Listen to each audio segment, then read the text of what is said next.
On December 14th, 1799, George Washington passed away in his home in Mount Vernon. Only several days prior, the American hero came down with a case of acute epiglottitis after being caught in the snow and hail while on horseback. The infection came on fast, and in addition to his high fever, the inflammation in his throat was blocking his upper airway, leaving Washington nearly speechless on his deathbed. But shortly before he passed, the former president garnered enough strength to relay one final request to his secretary, Tobias Lear. Lear wrote, "About 10 o'clock he made several attempts to speak to me before he could effect it. At length he said, quote, 'I'm just going, have me decently buried, and do not let my body be put into the vault in less than 3 days after I am dead.' I bowed assent, for I could not speak. He then looked at me again and said, 'Do you understand me?' I replied, 'Yes.' 'Tis well,' said he." It is clear that in his final moments, Washington was less concerned about his impending death than the ominous possibility of being buried alive.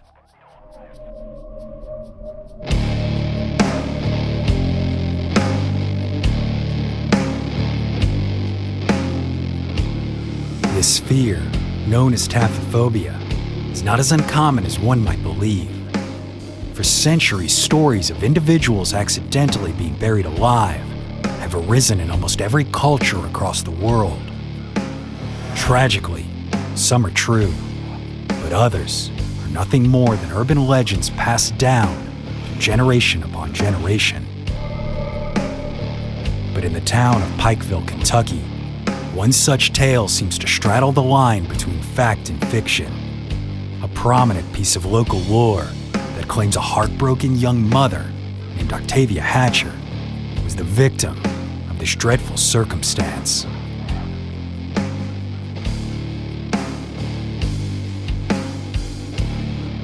My name is Brandon Schexnayder, and you are listening to Southern Gothic.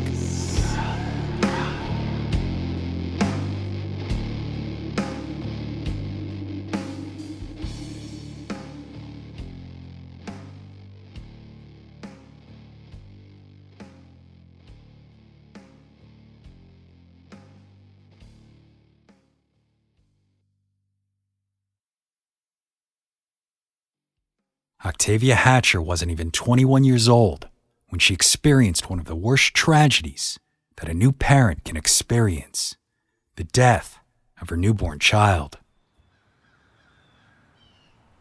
Until now, the young woman had lived a rather blessed life. She was the only daughter of a well-to-do family, and at the age of 19, she married James Hatcher, one of the most successful businessmen in the state of Kentucky. But none of this mattered on January 4th, 1891, when her son Jacob was born and subsequently died.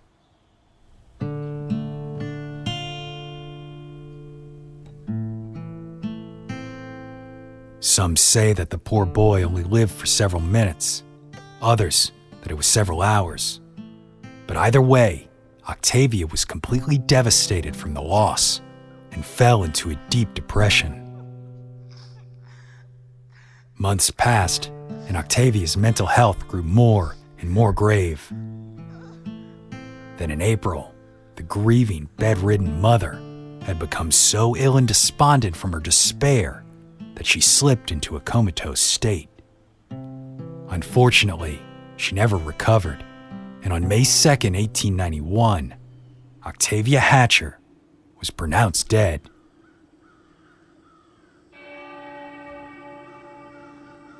Heartbroken once again, James buried his wife next to their son in the Pikeville cemetery. But then, not long after Octavia's burial, a mysterious illness began to spread through the community of Pikeville. This unknown affliction caused its victims to gradually slip into a deep state of unconsciousness, their breathing becoming so shallow and faint that the local physician had declared several individuals dead, when in fact they weren't, as after a short time, They all came back to consciousness, seemingly revived from whatever ailed them.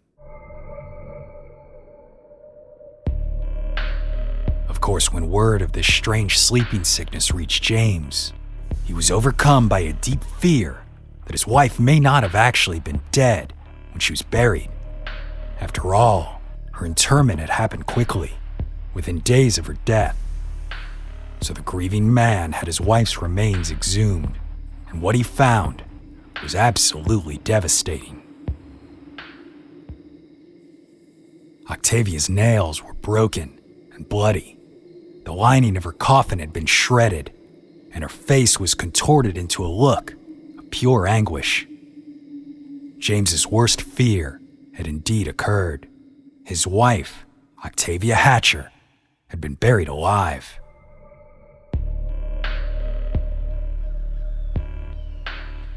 Now filled with an overwhelming sense of guilt, he reburied his beloved and then commissioned a life-size statue of her to be placed as a monument atop her grave.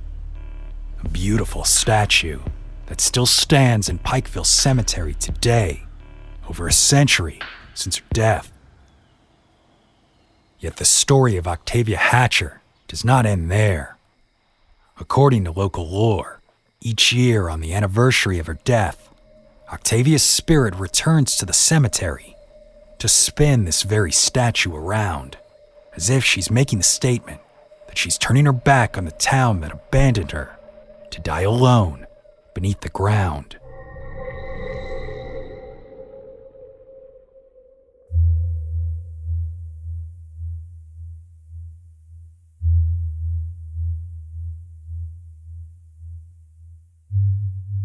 For many in Pikeville, Kentucky, the story of Octavia Hatcher's tragic death is fact. But as skeptics of the story point out, there is no known documentation to support that such a horrendous event occurred in the town's history. After all, Octavia was the wife of one of Pikeville's most prominent and successful citizens, and her death took place at a time when newspapers were quick to publish any newsworthy story. The more scandalous and salacious the better. Yet no such accounts of her premature burial exist. Additionally, there is yet to have been an obituary located. The paper just isn't there. According to University of Pikeville's archivist, Edna Fugate, it's like those handful of months where her obituary should have been is gone. So there isn't proof whether she was actually buried alive or if the obituary just said she passed away. On the other hand, some argue that the family would have done everything in their power to stop such a story from being publicized, as it would have been seen as bad for business. This lack of coverage by the local papers continued on for decades following her death, even as James Hatcher's wealth and status in the community grew. In fact, even when James passed away almost 50 years after his wife, his rather lengthy obituary in the Pike County News hardly even mentions her. It wrote simply, quote, "In 1889, at the age of 30, he was married here to Miss Octavia Smith, daughter of Jacob Smith, an early settler. Mrs. Hatcher died on May 2nd, 1891, and a son, Jacob, was born just before the death of Mrs. Hatcher." End quote. Clearly, there's no mention of Octavia having been buried alive. There are also no known records that claim Octavia's body was ever exhumed, or even doctor's notes from a medical examination. And as for the strange sleeping sickness from which she is said to have suffered, there are no known records for that either, although several theories have emerged to explain it. Some say that the mysterious ailment was brought on by a tsetse fly. However, this disease-carrying insect is native to Africa and is extremely rare in North America, so this theory is highly unlikely. But others have posited that the illness may have been what is now known as encephalitis lethargic, a sleeping sickness that was occurring in both Italy and Austria in 1890. On the other hand, mosquito-borne illnesses like yellow fever are a very real possibility Yet the most commonly told theory of them all claims that the sleeping sickness epidemic was the result of a mix of toxic gases and fumes escaping from area coal mines. Of course, once again, there's no evidence proving that any of this ever actually occurred in Pike County. So how did the legend of Octavia's premature burial emerge if it is merely fiction? One possible explanation can be found in the actions and, quote, quirky characteristics of her widow, James Hatcher.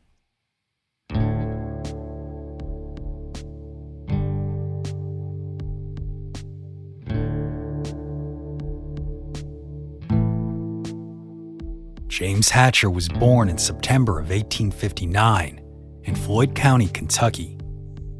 Known to most as Jim, Hatcher moved to Pikeville early in his life, attended school there, and worked as a store clerk until the age of 18, when he then went into business for himself. First, he opened a warehouse for goods brought in on the river, which eventually became the primary destination for nearly all the merchandise to arrive into Pikeville by steamer. Hatcher also increased his wealth even more by not only investing in mining and logging operations, but also purchasing land rich with oil and gas. Then, at the age of 30, James Hatcher met and married Octavia. By all accounts, the pair were deeply in love and had a bright future ahead of them. So it is no surprise that following her death, the grief-stricken widower chose to honor her in a way fit for their social standing. A grand and extremely expensive monument. The September 28, 1892 edition of Decatur, Illinois' Daily Review wrote of the statue. The most unique tombstone known in this section was shipped from this city. It is a statue of the late Mrs. James Hatcher, the deceased wife of a Pikeville, Kentucky banker. It is in marble and is the exact height of the deceased and is a perfect likeness of her, a cabinet photograph having been used as a model. In the right hand is a parasol, the handle having an immense ring. Even the fashion of dress is copied. Visitors to the Pikeville Cemetery will note that today the statue's right hand is missing. And while some will claim that this hand was holding the infant statue that lies on the ground nearby, this is not true. As the article states, the hand once held a parasol, but unfortunately, it is now gone due to vandals. And the baby in question is actually the marker of Jacob Hatcher's grave.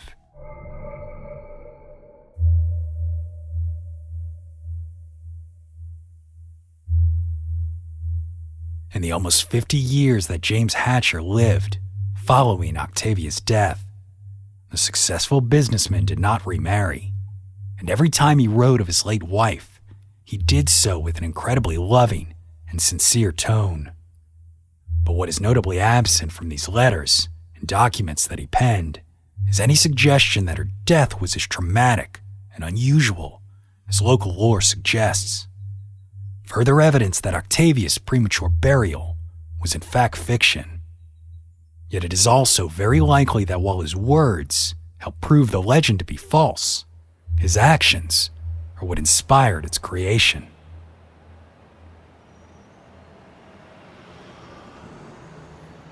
In 1931, Hatcher opened a hotel on Main Street, known varyingly as the Hotel Hatcher or the James Hatcher Hotel. The building boasted 106 rooms and was said to be fireproof thanks to its steel construction, clay tile, and concrete floors. Like most of his business ventures, the hotel quickly became a success, and in no time at all it was one of the finest establishments of the Big Sandy River region, thanks in large part to a small museum that James put together in the lobby. As a history buff, Hatcher loved to tell stories about the local area that others had forgotten.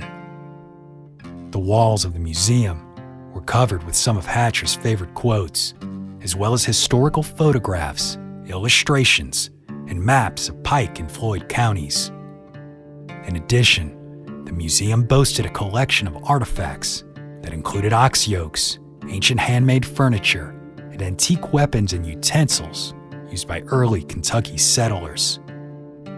Curiously, a more modern addition to the gallery was the inclusion of an iron lung, a new piece of medical technology for the time that was used to help simulate breathing in the treatment of polio. Of course, the widower also displayed the portrait of his late wife Octavia prominently on the wall, the same image that was used to design her monument. But out of everything that James Hatcher put on display in his museum, the most unique was his custom-built coffin. It is said that James Hatcher had an immense fear of being buried alive, and this coffin was a safety coffin, built in a way to prevent this fear from becoming a reality. While this particular casket was not exactly an overwhelmingly popular choice for burial at the time, it was not completely unheard of, as several of Edgar Allan Poe's popular works had recently mainstreamed the idea in America. Works like The Premature Burial, The Black Cat, The Fall of the House of Usher, and The Cask of Amontillado. As a result, it is very likely that this unique coffin, so prominently displayed in the museum of such a prominent widower of such a small community, was the genesis of the legend that endures to this day. Of course, when James died on September 29th, 1939, he was in fact interred in this unique casket in the plot next to his wife and son.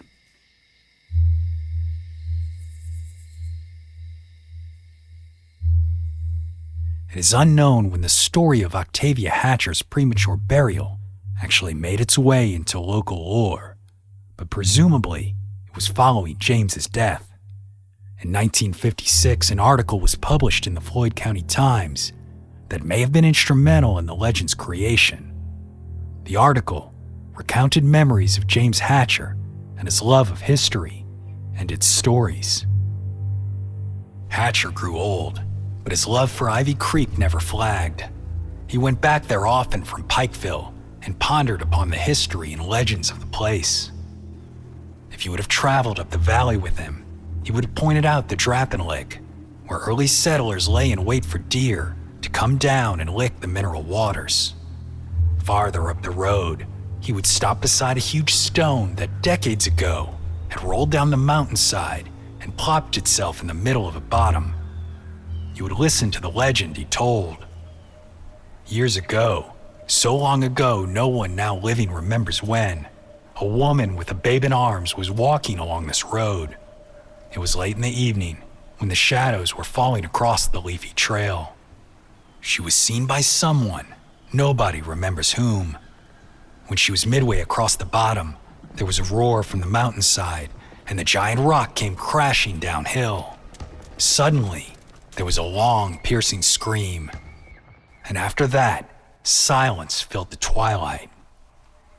People say today that the woman and her baby are buried under that giant stone.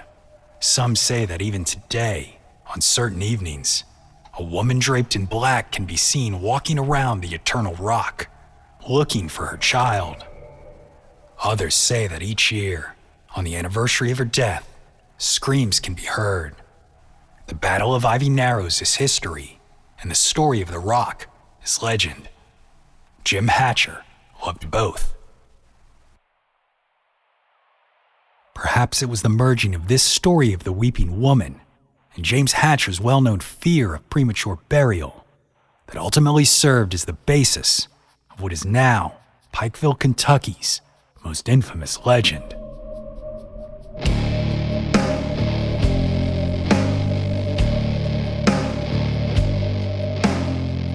Today, the lifelike image of Octavia Hatcher still stands in the Pikeville Cemetery for visitors to see.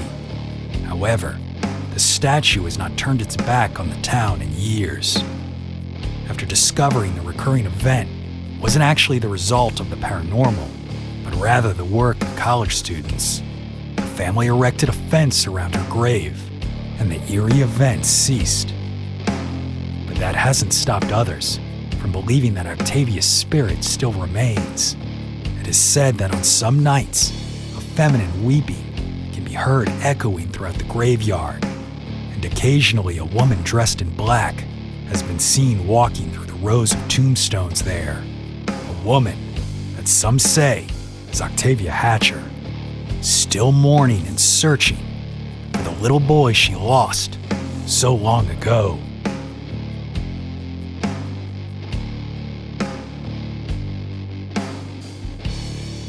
My name is Brandon Schecksnyder, and you've been listening to Southern Gothic.